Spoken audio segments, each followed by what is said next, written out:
Abalimi n'abalunzi b'enkoko okuva mu disitulikiti y'e Gomba bakungaanidde mu kifo kya Mamizi Garden mu Town Council y'e Kanoni okwetaba mu musomo ogw'enjawulo ogugendereddwamu okubabangula ku nnunda y'enkoko ey'omulembe. Enteekateeka eno ekulembeddwamu kampuni etunda emmere y'ebisolo wamu n'ebinyonyi eya Codicos Kafika Uganda.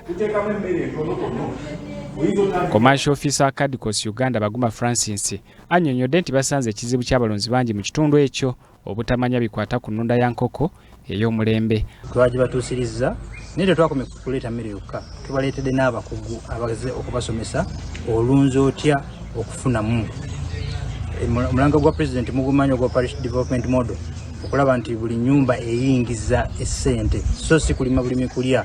Emu ku bintu ebiri mu Parish Development Model okwo kwe kulunda era obulunzi.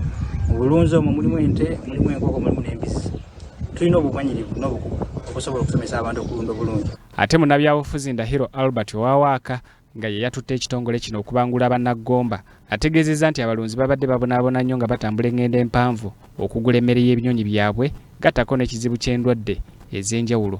Okusomeza kubadde basanga nti ngaffe bannabyabufuzi n'abalala bonna abali mu bukulembeze babadde babaleetera enkoko n'ebisolo byonna naye ebisolo ebyo babireeta babiteekayo obuteesi tebawadde bantu bisomo tebababulira eddagala lye babiwa n'olaba ng'ebisolo bifa bufi n'ebinyonyi nga bifa bufi. Abalunzi b'e Gomba basomeseddwa okwewala endwadde endiisa n'ebirala. Abamu ku beetabye mu musomo guno beebazizza abakulira kampuni eno okubatwalira omusomo. Ekibadde kinsumbuwa yewa wenjija enkoko wa wenjija emmere naye njagala okwebaza abakafika Animal Feeds nti batusembereza ne bulanchi wano e Kanoni tubadde tufa n'emmere eno nga tugijja wala oluusi mbadde njitumya ku takisi z'e Gomba nga nzijja mu kibuga.